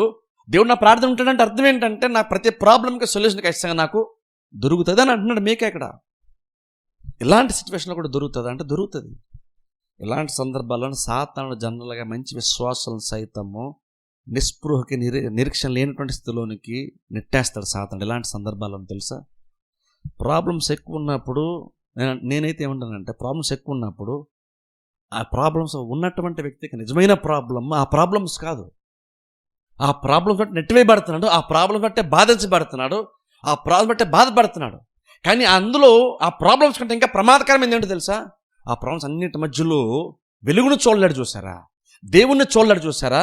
ఇంకను దేవుడు నా ప్రార్థన ఆలకిస్తాడు, ఇంకను దేని వైపు నేను చూస్తాను, దేవుని నిరీక్షిస్తాను అని చూడలేనటువంటి స్థితి ఇంకా ప్రమాదం అంటాను నేను. అది చూడలేకపోవడం ప్రాబ్లమ్. ఇలాంటి ప్రాబ్లమ్స్ పెద్ద ప్రాబ్లం కదా. మీకు కదా అంటున్నాడు, సమాజం ఎంత పాడైపోయింది కదా, ఇదే పెద్ద ప్రాబ్లము అని అనుకోవట్లేదు. మీకు అప్పుడు మధ్యలో దేవుని చూస్తున్నాడు అంటున్నాడు, ఇంకనూ దేవుడు నా ప్రార్థన ఆలకిస్తాడు. సరే, అంటే ఏదైతే నేను ఆశపడుతున్నానో నా లైఫ్ గురించే కానీ, సమాజం గురించి, పట్టణం గురించే కానీ ఏదైతే ఆశపడుతున్నానో అది ఖచ్చితంగా జరుగుతుంది. అందుకే నేను దేని వైపు చూస్తాను అంటాను. మనము చాలా సందర్భంలో మనము ఆత్మీయంగా అంటే ప్రాబ్లమ్స్ బట్టి మనం కొంచెం బలహీనంగా ఉన్నప్పుడు, మానసికంగా బలహీనంగా ఉన్నప్పుడు, కొన్నిసార్లు మనకు అనారోగ్య పరిస్థితులు వచ్చి, కొన్నిసార్లు మనం మెంటల్లో కూడా మనం వీక్ అయిపోతాం. ప్రాబ్లమ్స్ ఉన్నటువంటి ప్రాబ్లం ఏంటో తెలుసా? ప్రాబ్లం పెద్ద ప్రాబ్లం కాదు. ఆ ప్రాబ్లం వచ్చినప్పుడు మనం కరెక్ట్గా ఆలోచించలేం తెలుసా. ప్రాబ్లమ్స్ వచ్చినప్పుడు మనం కరెక్ట్గా విషయాలు మనం చూడలేం. ప్రాబ్లమ్స్ ఉన్నప్పుడు విషయాలు మనం సరిగ్గా అర్థం చేసుకోలేం. అందుకనే అలాంటి సందర్భంలో నువ్వు ఆత్మీయంగా బలపడడం చాలా ఇంపార్టెంట్. నువ్వు కరెక్ట్గా ఆలోచించడం చాలా ఇంపార్టెంట్. ప్రాబ్లమ్స్ వచ్చింది కాబట్టి నువ్వు అందులోనే ఉండిపోతావు, అందులోనే నీ పని అయిపోద్ది, అందులో నువ్వు నిర్మూలమైపోతావు అని కాదు. ప్రాబ్లమ్స్ వచ్చినప్పుడు కనుక నువ్వు ఇలాగ ఆలోచించకపోతే నిర్మూలమైపోతావు. ప్రాబ్లమ్స్ వచ్చినప్పుడు ఇలా కనుక మీకు ఇలాగ ఆలోచించి, ఇంకనూ దేవుడు నా ప్రార్థన ఆలకిస్తాడు, ఇంకనూ నేను యెహోవా గారికి ఎదురు చూస్తాను, ఇంకనూ రక్షణ దేవుడి దగ్గర నుంచి నాకు రక్షణ ఖచ్చితంగా వస్తుంది అని ఆలోచించలేకపోవడమే పెద్ద ప్రాబ్లం. అంటే ప్రతి విశ్వాస ప్రాబ్లం ఉన్నప్పుడు ఇలాగ ఆలోచించడం చాలా చాలా ఇంపార్టెంట్ మనకి. అందుకే ప్రాబ్లమ్స్ ఉన్నప్పుడు ప్రాబ్లమ్స్ని చూడకండి ఎక్కువగా. ప్రాబ్లమ్స్ చూస్తే ఏంటి ప్రాబ్లమ్స్ అని బాధపడుతూ కూర్చోకండి. అంటే ప్రాబ్లం నిజమైన విశ్వాసం అయితే కనుక, నువ్వు దేవుని నిరీక్షణ వస్తే, నువ్వు నిజంగా దేవుని సరిగ్గా ఎరుగుంటే కనుక, దేవుడు నిజంగా నీకు గతంలో నేను వాక్యాలను నాకు దేవుడు నిజంగా అర్థమేంటి నీకు అనిపిస్తే కనుక, ప్రాబ్లమ్స్ కూడా విశ్వాసం ఇలాగ ఆలోచించాలి. ఎంత పెద్ద ప్రాబ్లం ఉన్నా సరే ఇలాగ ఆలోచించడం నేర్చుకోవాలి. ఇలా ఉన్నప్పుడు నీకు వెలుగు కనబడుతుంది. తర్వాత తెలుసా, ఇలా ఆలోచిస్తే నీకు చీకట్లో నీకు వెలుగు ప్రకాశించబడుతుంది. అదే కింద మాడతాడు మీకు దాని గురించి కూడా. అందుకని చూడండి, ప్రాబ్లమ్స్ ఉన్నప్పుడు కరెక్ట్గా మీరు ఆలోచించుతారు, మీ మైండ్ చాలా పాడైపోద్ది. ఎంత పాడైపోద్ది అంటే దేవుడు పట్టించుకోవట్లేదేమో అనుకుంటాం, దేవుడు పట్టించుకోవట్లేదేమో, దేవుడు వదిలేసాడేమో, ఏం జరగదేమో అనుకుంటాం. అప్పుడు ఏమంటానంటే నిజంగా నీకు అప్పుడు ప్రాబ్లం ఉందని ఏదైతే నువ్వు బాధపడుతున్నావో ఆ ప్రాబ్లంని తీసుకొచ్చే నష్టం కంటే ఆ ప్రాబ్లం బట్టి నీ ఆలోచన విధానం పాడైపోయింది చూసారా. నువ్వు దాన్ని బట్టి నువ్వు దేవుని చూడలేకపోతావు చూసారా, నువ్వు దేవుని సరిగ్గా అర్థం చేసుకోలేకపోతావు చూసావా. ఆ మైండ్ సెట్టే ప్రాబ్లం, ఆ ఆలోచన విధానం నిజమైన ప్రాబ్లం నీకు. అందుకంటాను ప్రాబ్లమ్స్ ఉన్నప్పుడు ప్రాబ్లమ్స్ని బహుశా నువ్వేం చేయలేకపోవచ్చు, ఆ ప్రాబ్లమ్ నువ్వు సరిగ్గా హ్యాండిల్ చేయలేకపోవచ్చు, ఆ ప్రాబ్లమ్స్ నువ్వు సాల్వ్ చేసుకోలేకపోవచ్చు. అందుకని ప్రాబ్లమ్స్ ఎక్కువ కాలం ఉంటాయి. నువ్వు సాల్వ్ చేసుకోలేవు కాబట్టి ప్రాబ్లమ్స్ అలా చాలా కాలం పాటు ప్రాబ్లమ్స్తో పాటు నువ్వు బతకాల్సి వస్తుంది. అది నీకు ప్రాబ్లమ్స్ నీ కంట్రోల్ లేవు కాబట్టి నువ్వు దాని గురించి ఆలోచించడం మానేసి నీ ఆలోచన విధానాన్ని కనీసం దేవుని మీద కరెక్ట్గా ఉందా లేదా, దేవుని గురించి నువ్వు కరెక్ట్గా ఆలోచిస్తున్నావు లేదో ఆలోచించుకోండి. ఎందుకంటే ఇది నీ కంట్రోల్ ఉంటుంది కాబట్టి కరెక్ట్గా ఆలోచన నేర్చుకోవాలి. మీకు అలాంటి సిచ్యువేషన్లో ఉన్నాడు, ఎంత నిరీక్షణతో మాట్లాడతాడు ఒకసారి ఆలోచించండి. అంటున్నాడు ఇంకనూ దేవుడు నా దేవుడు రక్షణకర్త అంటున్నాడు, దేవుడు నా ప్రార్థన ఆలకిస్తాడు అంటున్నాడు, నేను దేవుని కొరకు ఇంకొక ఎదురు చూస్తూనే ఉంటాను అంటున్నాడు. కింద ఎందుకు వచ్చిన చదవండి. నా శత్రువా నా మీద అతిశయింపవద్దు, నేను క్రింద పడినను తిరిగి లేతును, నేను అంధకారమందు కూర్చున్నను, యెహోవా నాకు వెలుగుగా నుండును. నేను యెహోవా దృష్టికి పాపము చేసి తిని గనుక ఆయన నా పక్షమున వ్యాజ్యమాడి నా పక్షమున న్యాయము తీర్చు వరకు నేను ఆయన కోపాగ్నిని సహింతును. ఆయన నన్ను వెలుగులోనికి రప్పించును, ఆయన నీతిని నేను చూచెదను. చాలు ఎనిమిదో వచ్చిన అంటున్నాడు, ఆ ప్రాబ్లం చూసి 7వ వచనం వరకు 6వ వచనం వరకు సమాజాన్ని చూశాడు, నిరుత్సాహం కలిగింది. నిజంగా ఒక్కరు యథార్థవంతులు లేరు, మంచి వాళ్ళు కూడా ముండ్ల కంచేవారు అన్నాడు. 7వ వచనంకి వచ్చేసరికి ఏమో నేను కూడా దేవుని వైపు నేను చూస్తాను, దేవుడు రక్షణ ఇస్తాడు అన్నాడు, దేవుడు నా ప్రార్థన ఆలకిస్తాడు. ఇప్పుడు అసలు 6వ వచనం వరకు ఉన్నటువంటి దానికి ఆ ప్రాబ్లంకి 7వ వచనంలో మీకే ఆలోచన విధానాన్ని బట్టి చూసుకుంటే ఇప్పుడు అన్నాడు 8వ వచనంలో దాని రిజల్ట్ ఏంటంటే అంటున్నాడు, నా శత్రువుతో మాట్లాడతాడు. ఇప్పుడు చూడండి ఎంత ధైర్యం వచ్చిందో ఒకసారి ఆలోచించండి. శత్రువుతో మాట్లాడుతున్నా, నా శత్రువా నా మీద అతిశయించొద్దు, నేను కింద పడినాను తిరిగి లేతును. చూసారా అంటే చూడండి, ఇప్పుడు ప్రాబ్లం ఇంకా యాక్చువల్గా తీర్పు పూర్తిగా వచ్చేయలేదు. ఇజ్రాయెల్ ప్రజలకి యెరూషలేము పట్టణానికి తీర్పు ఇంకా రాలేదు. కానీ తీర్పు రాకముందు ఏమన్నాడంటే ఓ టైం వచ్చినప్పుడు తీర్పు వస్తుంది. తీర్పు వచ్చినప్పుడు ఇజ్రాయెల్ ప్రజలు అంచివేయబడతారు, ప్రాబ్లమ్స్ నెట్టివేయబడతారు, వాళ్ళు చాలా దయనీయమైన పరిస్థితికి వెళ్ళిపోతారు. ఇజ్రాయెల్ ప్రజల యొక్క దయనీయమైన పరిస్థితిని చూసి ఇజ్రాయెల్ పట్టణానికి దేవుని ప్రజలకి విరోధులు చాలామంది అతిశయిస్తూ ఉంటారు. మనం పడిపోవడం చూసి, మనం చీకటి ఉండడం చూసి, మన లైఫ్లో కార్యములు జరగకపోవడం చూసి మన శత్రువులు ఆనందిస్తుంటారు. మీకు తెలుసా, దేవుడు మన ప్రార్థన ఆలకించకపోతే ఎక్కువ ఆనందించేది ఎవరు తెలుసా? సాతానుడే. తెలుసా, మనకేవో చాలా చాలా ప్రాబ్లమ్స్ ఉన్నాయి, ఆ ప్రాబ్లం బట్టి మనం ప్రార్థన చేస్తున్నాం, కానీ ప్రార్థనకు జవాబు రాలేదనుకోండి మనం బాధపడతాం. కానీ ఎక్కువ ఆనందించేది ఎవరు తెలుసా? సాతాను ఆనందిస్తాడు మన ప్రార్థన జవాబు రాకపోతే. అందుకే ముందు నా దేవుడు నా ప్రార్థన ఆలకిస్తాడు అందుకే అంటున్నాడు. ఎందుకు అన్నాడంటే అది కనుక దేవుడు కనుక నాకు రక్షణకర్త కాకపోతే, నేను ఇంకా కనుక దేవుని కొరకు దేవుడు కార్యం జరిగిస్తాడో ఎదురు చూసేటువంటి ఆ స్థితి నాకు లేకపోతే, దేవుడు నాకు ప్రార్థన ఆలకిస్తాడనేటువంటి ఒక నమ్మకం నాకు లేకపోతే నేను ప్రాబ్లమ్స్ అలాగనే ఉంటాను.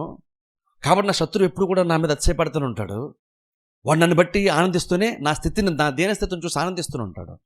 ఇప్పుడు అన్నాడు, నా దేవుని నందు నన్ను నిరీక్షణ ఉంచుతున్నాను కాబట్టి, దేవుడు నన్ను రక్షిస్తాడు కాబట్టి, దేవుడు నా ప్రార్థన ఆలకిస్తాడు కాబట్టి శత్రువుతో అంటున్నాడు, శత్రువా నా ఇప్పుడు నా స్థితిని బట్టి నువ్వు ఆనందించద్దు.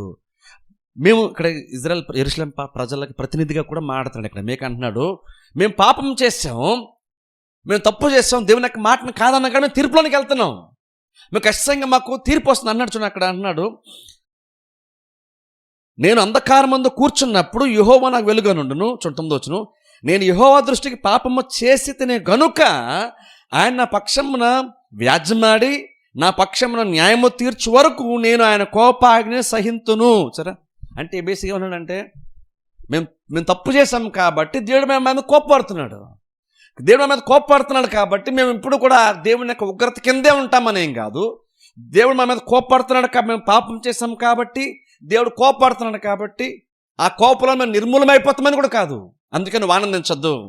నేను తీర్పులోనికి వచ్చాను కాబట్టి, మా దేవుడు మమ్మల్ని తీర్పు తీరుస్తున్నాడు కాబట్టి పడుతున్నాడు, కోపాగ్నిలో మేము ఉంటున్నాం కాబట్టి ఎల్లకాలం ఎలాగ ఉంటామేమో అనుకోని నువ్వేమో ఆనందపడద్దని శత్రువు చెప్తున్నాడు. మీక అసలు ఆలోచించి నిజంగా దేవుని మీద ఎంత నమ్మకం ఉంటే అలా మాట్లాడతాం ఆలోచించాను.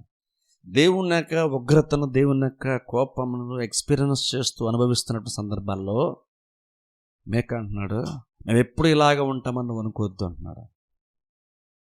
అంటే దేవుని యొక్క మంచితనం మీద, దేవుని యొక్క ప్రేమ మీద, దేవుని యొక్క కనికరం మీద, ఇంకా చెప్పండి దేవుని యొక్క కోపాగ్ని మీద కూడా మేకకి ఎంత నమ్మకం ఆలోచించండి. కోపాగ్ని అనుభవిస్తున్నప్పుడు బేసిక్గా ఏంటి, దేవుడు బాగా మన కోపం వస్తుందేమో, చాలా కఠినంగా వ్యవహరిస్తున్నాడు, తీర్పు తీర్చేస్తాం మనం అనుకుంటాం. కానీ మేక అంటున్నాడు, దేవుని యొక్క కోపాగ్నిలో మేము ఉన్నా సరే మమ్మల్ని బట్టి నువ్వు ఆనందించద్దు, ఎందుకంటే మా దేవుడు ఎల్లకాలం కోపగించేవాడు కాదు. మేము తప్పు చేసాం, పాపం చేసాం కదా, దేవుడు మేము కోపపడుతున్నాడు, మా మీద కోపపడుతున్నాడు అని చెప్పేసి మా ఈ తాత్కాలికమైనటువంటి ఈ పనిష్మెంట్ సీజన్లో, శ్రమలు అనుభవిస్తున్న కాలంలో మమ్మల్ని చూసి ఎక్కువ ఆనందించద్దు, ఎందుకంటే ఇది త్వరలో అయిపోద్ది. ఇది మాకు కోపాగ్ని నుండి మెల్ల మేము బయటకు కూడా మేము వచ్చేస్తాం. అది కోపాగ్ని ఉంటుండగానే మేకకు అర్థమైంది ఆ విషయం. కొంచెం నిజంగా విశ్వాసాలు మనకు ఆ నిరీక్షణ ఉండాలి తెలుసా. ఏంటి నిరీక్షణ అంటే, మనకు ప్రాబ్లమ్స్ ఉన్నా సరే, ఒకవేళ మనం ఏమైనా చేసాం అందుకని మన మీదకి ఇలాంటి ఇబ్బందులు వస్తున్నాయి అని ఆలోచించినా సరే, మనం ఏం గుర్తుపెట్టుకోవాలంటే, ఎంత నమ్మకం మనకి దేవుని యొక్క మంచితనం మీద మనకి స్థిరపడాలంటే, దేవుని యొక్క మంచితనం మీద ఎంత నమ్మకం ఉండాలంటే, కరెక్ట్ దేవుడు మనల్ని శిక్షిస్తున్నాడు, మేము శిక్షలోనే ఉన్నాం, కానీ అలాగనే శిక్ష ఎల్లకాలం ఉండేటువంటిది కాదు. మరలా మా దేవుడు మమ్మల్ని బయట తీసుకొస్తాడు, మమ్మల్ని వెలుగులోనికి తీసుకొస్తాడని మీకు అంటున్నాడు. మేము ఇప్పుడు అంధకారంలో ఉన్నాం, కానీ శత్రువు నువ్వు ఎక్కువ కాలం ఆనందించద్దు, ఎందుకంటే ఇది పర్మనెంట్ కాదు. దేవుని మీద ఎంత నమ్మకం ఉంటే మేక నోట్ అంటే ఆ మాట వస్తుంది. ఒకసారి ఆలోచించండి. తీర్పు అనుభవిస్తూ అంటున్నాడు, ఏంటో మా మీదకి తీర్పు వచ్చేసింది అనే తీర్పుని బట్టి బాధగా రియాక్ట్ అవ్వట్లేదు. అలా మేము తీర్పులో ఉన్నా సరే మాకు ప్రాబ్లం, ఎందుకంటే మా దేవుడు మంచోడు అంటున్నాడు. మాకు ఇదేం అన్యాయం కాదు, మాకు ప్రాబ్లం వచ్చిందంటే, మాకు తీర్పు వచ్చిందంటే, దేవుని కోపాగ్ని మా మీదకి వచ్చిందంటే ఇదే అన్యాయం కాదు, మేము పాపం చేసాం కూడా వచ్చింది మా మీదకి, అయినా సరే పర్లేదు, ఈ కోపాన్ని ఎక్కువ కాలం ఉండదు, ఎల్లకాలం ఉండదు, దేవుడు నిత్యము కోపగించేవాడు కాదు, ఆయన ఉగ్రత ఎప్పుడు ఎల్లకాలం ఉండేటువంటిది కాదు, నిమిషం మాత్రం ఆయన కోపం ఉంటుంది, కాబట్టి ప్రాబ్లమే మాకు లేదు. ఈ కోపానికి మేము అర్హులమే, కోపానికి ఈ ఉగ్రత మేము అర్హులమే. కాకపోతే ఏంటంటే దేవుని యొక్క కోపం కంటే దేవుని యొక్క కృప నిరంతరం ఉంటుంది. ఆయన కోపము ఉగ్రత మాత్రం క్షణమాత్రం ఉంటుంది, కృప నిరంతరము ఉంటుంది. ఈ ఉగ్రతలో కూడా, ఈ కోపములో కూడా, కోపం భరిస్తూనే మాకేం తెలుసు అంటే దేవుని యొక్క కృప శాశ్వత కాలం ఉంటుంది. కాబట్టి ఇందులో మేము మళ్ళీ అదే కృప మమ్మల్ని బయటకు కూడా తీసుకొస్తుంది. శిక్షించేటువంటి అదే దేవుడు మంచి కాపరి కాబట్టి మరలా మమ్మల్ని బయటకు కూడా ఆయన మమ్మల్ని తీసుకొస్తాడు. అందుకని శత్రువు అంటున్నాడు, శత్రువు నువ్వు ఆనందించద్దు, ఇది తాత్కాలికంగా ఉంటుంది. ఎంత నమ్మకం చూడండి దేవుని మీద మీకాకి, దేవుని యొక్క మంచి మీద ఎంత నమ్మకం మీకాకి. శత్రువుతో అంటున్నాడు, నువ్వు ఆనందిస్తున్నావు ప్రభు, ఏంటి ప్రభు శత్రువు ఆనందిస్తున్నాడు, ఎలా చేసి ఏంటి అంటారు.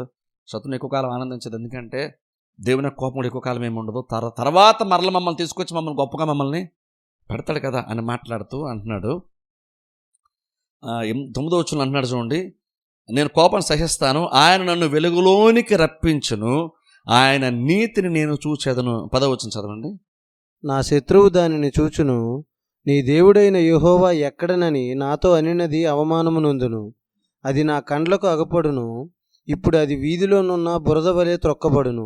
సరే, ఇక్కడ అన్నాడు చూడండి, నా శత్రువు దానిని చూచి, అంటే విరోధులు చూసి, నీ దేవుడు అయిన యెహోవా ఎక్కడనని నాతో అనినది అవమానము నొందును, అది నా కండ్లకు అగపడును, ఇప్పుడు అది వీధులున్న బురద వలె త్రొక్కబడిన. ఇక్కడ అన్నాడు చూడండి, ఇక్కడ నా శత్రువు చూస్తాడు అంటున్నాడు. నన్ను బట్టి నా తీర్పులో ఉంటుండగా నన్ను బట్టి ఆనందించేటువంటి శత్రువు చూస్తాడు. ఏం చూస్తాడని ఇక్కడ మీకా ఎక్కడ చెప్తున్నాడంటే, నీ దేవుడు ఏమయ్యాడు, నువ్వు శిక్షణ పడతావు, నువ్వు నమ్మేనని చెప్పినటువంటి దేవుడు ఏమయ్యాడు, నీ భక్తి అంతా ఏమైంది, నీ దేవుడు మంచోడని చెప్తున్నా కదా, నీ దేవుడు మంచోడైతే నీకు ఇలా ఎందుకు జరుగుతుంది అని శత్రువు అన్నాడు. చూసాడా, ఆ స్థితే అతనికి అవమానంగా, శత్రువుకు అవమానంగా అది మారుతుంది.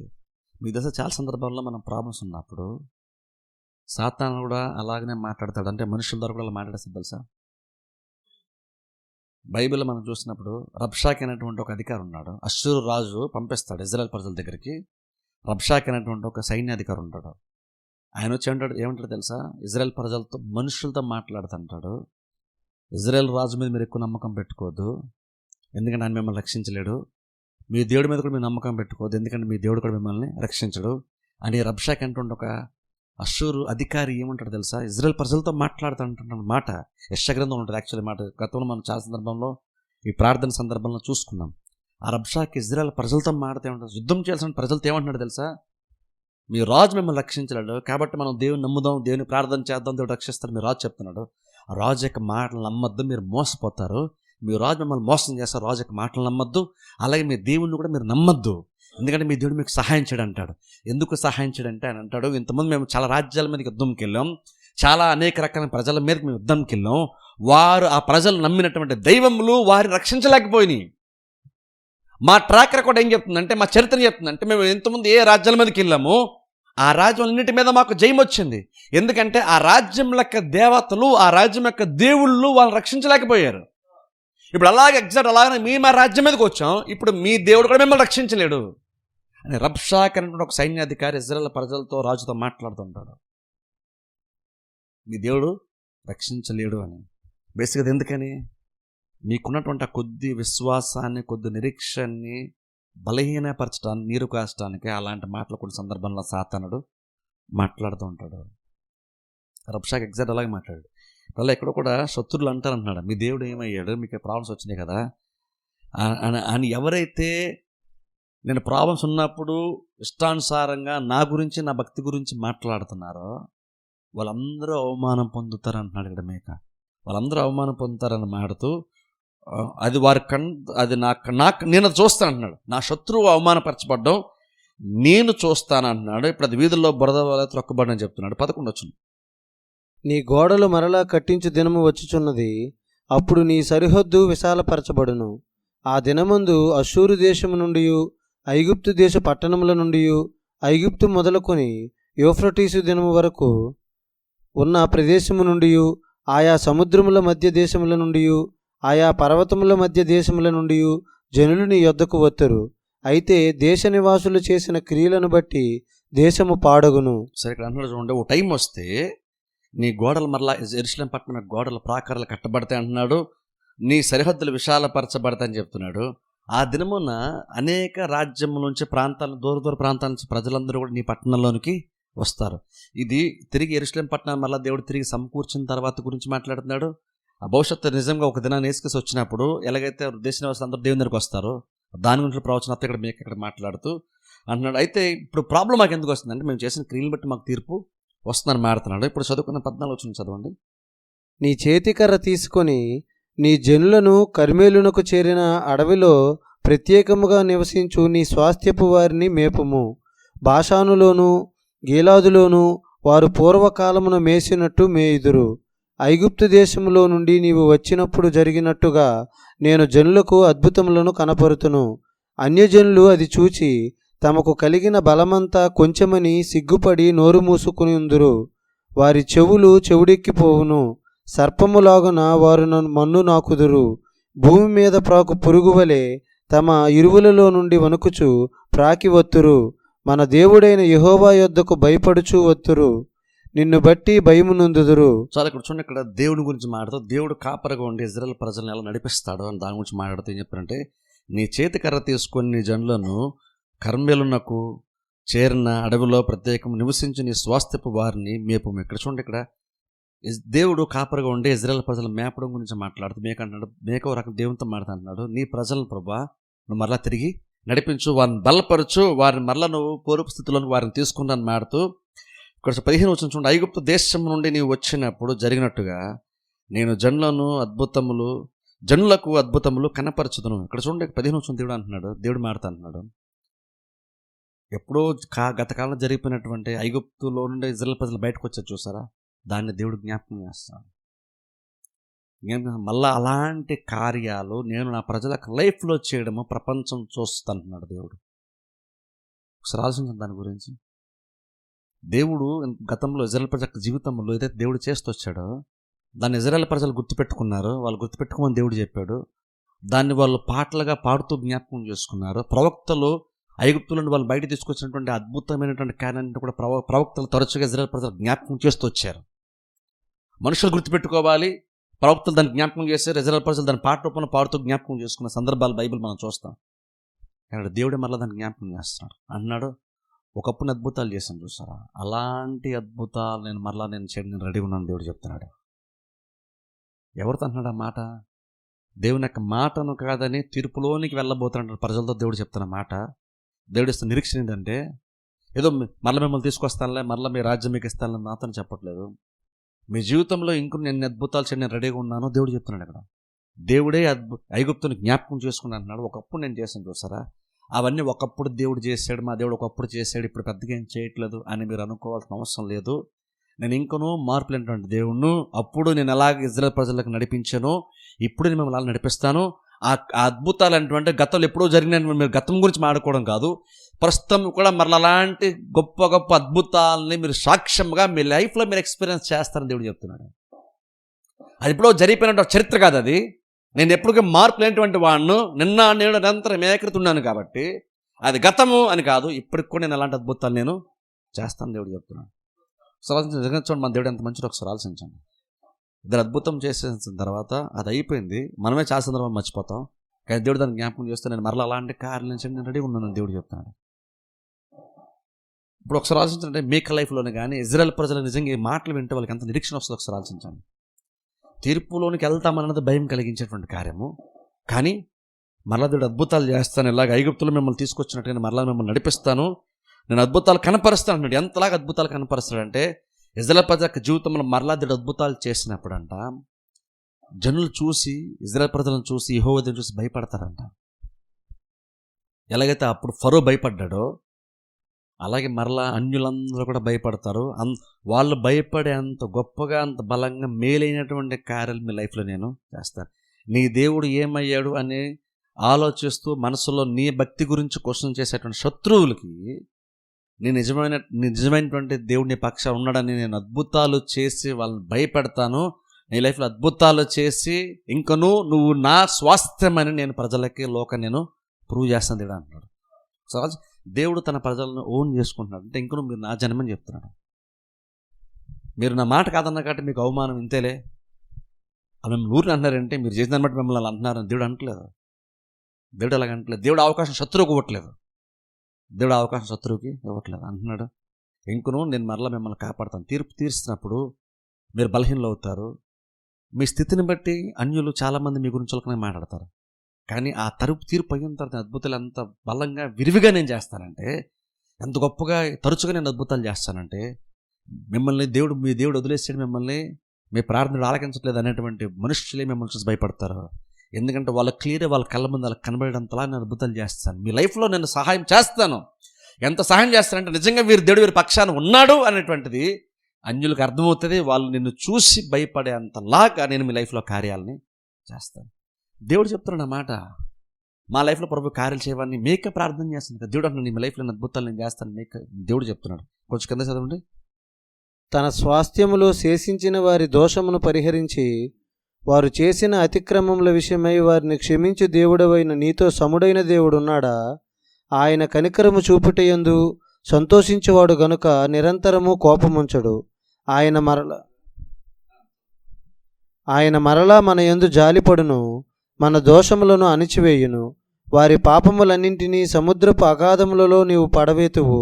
చాలు ఇక్కడ చూడండి, పెద్దొచ్చును.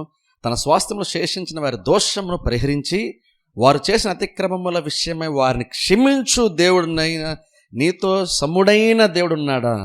ఇక్కడ చూడండి, ఇక్కడ మేక ఇప్పుడు దేవుని యొక్క ప్రత్యేకతను ఇంకా లోతుగా ఆలోచిస్తున్నాడు, అర్థం చేసుకున్నాడు. అంటున్నాడు, ప్రభు నువ్వు మమ్మల్ని శిక్షిస్తున్నావు, కానీ అలాగనే నువ్వేదో కోపగించేటువంటి దేవుడు అని నేనైతే అనుకోవట్లేదు. నువ్వు కోపగించినా సరే ఇంక నువ్వు కనికరం చూపించేటువంటి దేవుడవు కాబట్టి నీ కోపాగ్నికి న్యాయం ఉంది, అది న్యాయ తీర్పు, అందులో న్యాయం ఉంది. నీ కోపంలో న్యాయం ఉంది కాబట్టి నీ కనికరంలో కూడా యథార్థత ఉంటుంది. అందుకే నీ కనికరం అందుకే వాల్యూ ఉంటుంది. నీ కనికరం ఎందుకు విలువైనటువంటిది ఉంటుందంటే, మనుషులు నీ మాట కాదనని శిక్షిస్తావు, కానీ మరో నువ్వు కనికరం కూడా చూపిస్తావు. అందుకే నీ కనికరంకి అంత విలువ ఉంటుంది. ఎందుకంటే నువ్వు శిక్షిస్తావు, కనికరాన్ని కూడా నువ్వు చూపిస్తావు. కాబట్టి నీతో సమ్మైనటువంటి వాడు ఎవడున్నాడు? ఇక్కడ తన బహుశా చుట్టుపక్కల ఉన్న దేశాల యొక్క దైవంతో పోలుస్తున్నప్పుడు అంటున్నాడు, నీలాంటి దేవుడు అసలు ఎవరున్నారు? నీలాంటి దేవుడు ఎవరున్నారు? ఎందుకంటున్నాడు అన్నమాట, నువ్వు శిక్షిస్తావు, కానీ నువ్వు ఎప్పుడు ఎల్లకాలం కోపగించేటువంటి దేవుడవు కాదు. శిక్షను అనుభవిస్తూ ఉన్నప్పుడు, శిక్షను బట్టి భయపడేటువంటి స్థితిలో ఉన్నప్పుడు, మేక దేవుని యొక్క మంచితనం జ్ఞాపకం చేసుకుంటున్నప్పుడు అంటున్నాడు, ఇంకా నువ్వు ప్రభా నువ్వు మమ్మల్ని శిక్షించినా సరే నీతో సమానమైనటువంటి అసలు ప్రపంచంలో ఇంకెవరన్నా ఉన్నారా అని దేవుని యొక్క గుణము, దేవుని యొక్క లక్షణమును జ్ఞాపకం చేసుకుంటున్నాడు. మార్పు లేనటువంటి దేవుని యొక్క ప్రేమను, మార్పు రానటువంటి దేవుని యొక్క వాత్సల్యతను జ్ఞాపకం చేసుకుంటున్నాడు ఇక్కడ మీకా. అంటే కోపం అంటే వస్తుంది ప్రభు నీకు, ఇప్పుడు నువ్వు కోపపడతావు తాత్కాలికంగా మా మీద, కానీ నీ వాత్సల్యం మాత్రం ఎప్పటికీ ఇది మారదు. ఇప్పుడు చూడండి, మనుషులకిను దేవునికి ఉన్న డిఫరెన్స్ అదే. మనుషులు కోపడ్డారు అనుకోండి, ఆ కోపం ఇప్పుడు అలాగనే ఉంటుంది. కానీ దేవుడు కోపడ్డాడంటే దానికి ఖచ్చితంగా దేవుని యొక్క కోపం మనకు దానికి ఎక్స్పైరీ ఖచ్చితంగా ఉంటుంది. దేవుని యొక్క కోపం మనకు, దేవుని యొక్క ఉగ్రతకి, దేవుని యొక్క శిక్షకి చాలా త్వరగా ఎక్స్పైరీ డేట్ ఉంటుంది, దానికి చాలా ఫాస్ట్ ఎక్స్పైర్ అయిపోద్ది అది. కానీ కనికరం మాత్రం నిత్యము ఉంటుంది. అందుకని ఇక్కడ మేక దేవుని ఎందుకు నమ్మిక ఉంచాడు ఇక్కడ. అందుకంటే ప్రభు మనం శిక్షిస్తావు, కానీ నీ కనికరము, నీ వాత్సల్యత, నీ ప్రేమ ఇవన్నీ శాశ్వతంగా ఉండేటువంటివి. మేము శిక్షలు కూడా ఎందుకు నమ్ముకుంటాం, చీకట్లో కూడా ఎందుకు మేము ఇంకో నీ వైపు చూస్తాం అంటే, మేము ప్రాబ్లమ్స్ కూడా ఎందుకు నీ వైపు చూస్తామంటే, ఈ ప్రాబ్లమ్స్ అన్నీ మా వల్లే వచ్చినప్పటికీ, మేమే కొని తెచ్చుకున్నప్పుడు కూడా ఇంకను నీ వాత్సల్యత ఎడతాక నిలుస్తుందని నమ్మకం మాకు ఉంది. కాబట్టి ప్రాబ్లమ్స్ కూడా ఇంకొన్ని వైపు మేము చూస్తాం. అందుకే మాకు నిరీక్షణ ఉంది. మాకు నిరీక్షణ ఎందుకు ఉంది? మేము కూడా మళ్ళీ బెటర్గా మారుతాము.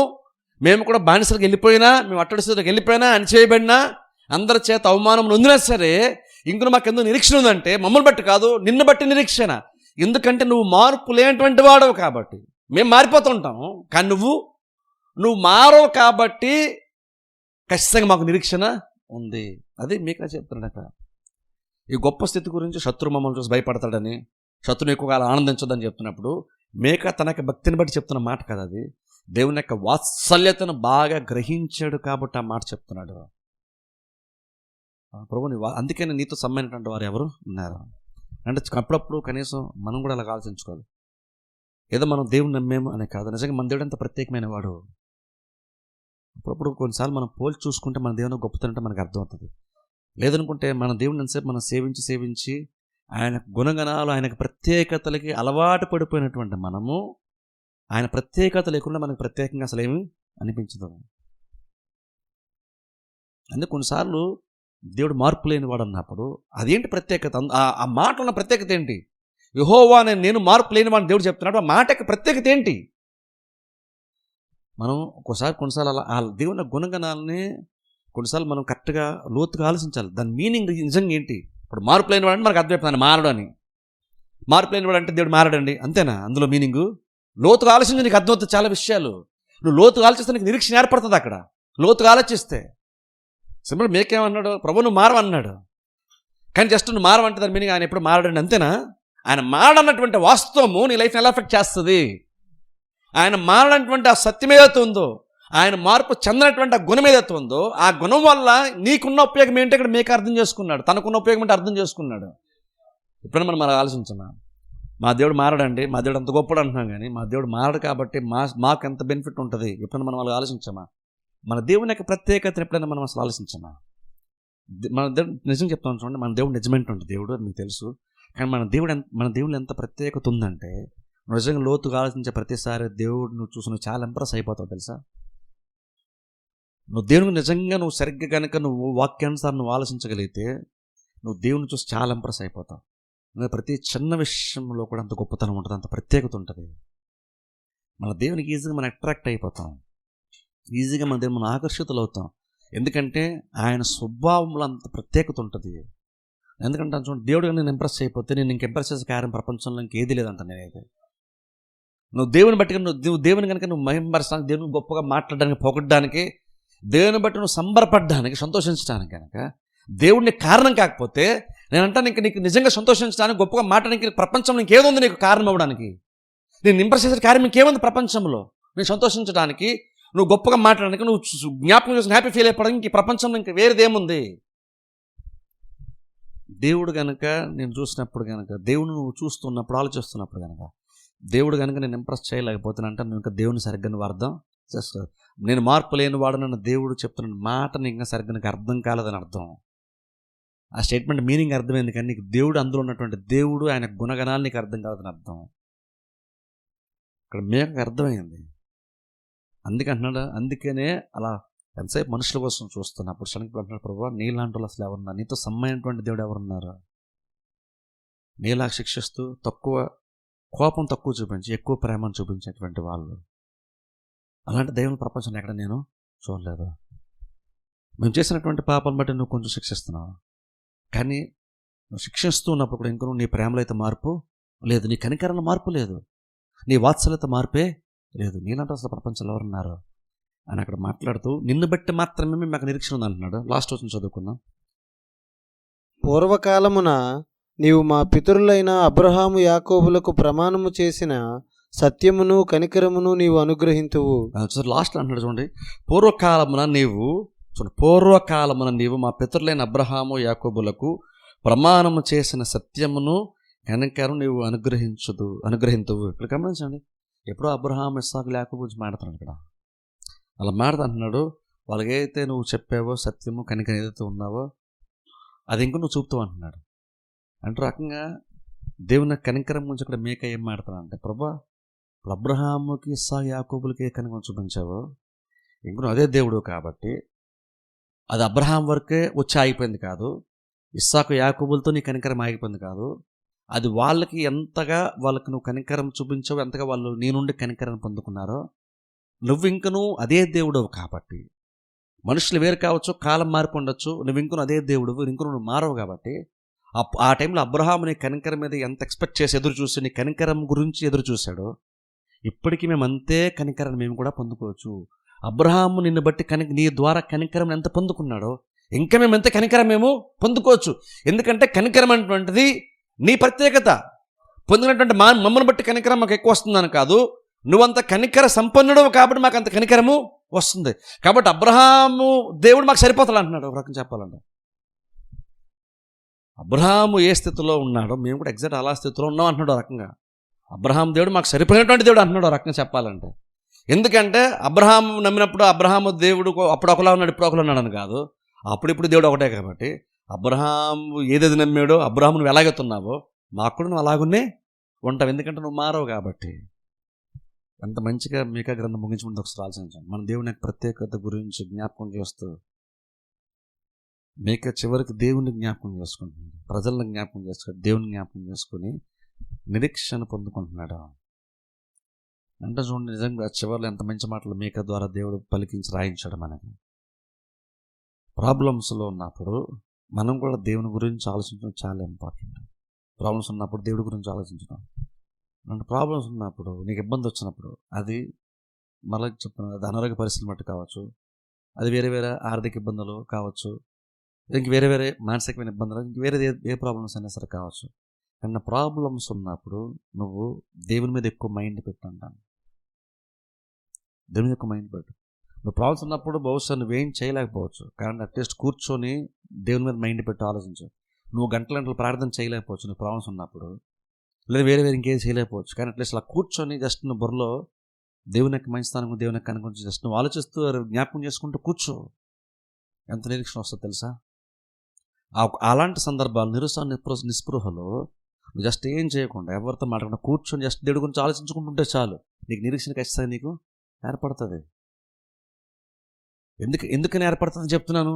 నువ్వు అంత బలంగా నువ్వు ఆలోచించేస్తావు, అంత బలంగా ఆత్మీయంగా ఏదో చేసేస్తున్నావు అని కాదు, దేవుని గురించి నువ్వు సరిగ్గా ఎంత ఆలోచించినా సరే నీకు ఎంతో కొంత నిరీక్షణ ఖచ్చితంగా ఏర్పడుతుంది. ఎందుకంటే మన దేవుడు అంత ప్రత్యేకమైన వాడు. చాలా సందర్భాలు మన నిరీక్షణ ఎందుకు ఉండదంటే నువ్వు దేవుడి గురించి పెద్దగా నువ్వు ఆలోచించట్లేదు, నువ్వు వేరే ప్రపంచంలో ప్రతి విషయం గురించి ఆలోచించావు తప్ప దేవుని గురించి నువ్వు ఆలోచించట్లేదు. అంటే దేవుని గురించి తరచుగా ఆలోచిస్తూ ఉండండి. ఎంతగా మీరు విశ్వాసంలో బలపడతారో ఒకసారి ఆలోచించండి. దేవుడు నిజంగా చెప్తున్నాడు, ఎంత గొప్పోడంటే ఆయన ఏ విషయమైన ఎంత బలంగా ఉంటాడంటే, అంటే ఎంత లోతుగా ఆయన కనికరం కానీ ప్రేమ ఎంత లోతుగా ఉంటుంది, ఆ డెప్త్ ఎంత ఉంటుందంటే దేవునికి ఆ ప్రేమ కనికరం అటువంటిది. నువ్వు కొంచెం ఆలోచిస్తే నీ హృదయం ఖచ్చితంగా కదిలించబడుతుంది తెలుసా. నువ్వు సరిగ్గా ఆలోచిస్తే, చెప్పేది నిజంగా మనసు పెట్టి ఆలోచిస్తే ఖచ్చితంగా కదిలించబడుతుంది. ఎందుకని నువ్వు అంత మంచోడు కాబట్టి నువ్వు అంత ఆత్మీయంగా సాగుతున్నావు కాబట్టి నువ్వు కదిలించబడతావని చెప్పట్లేదు.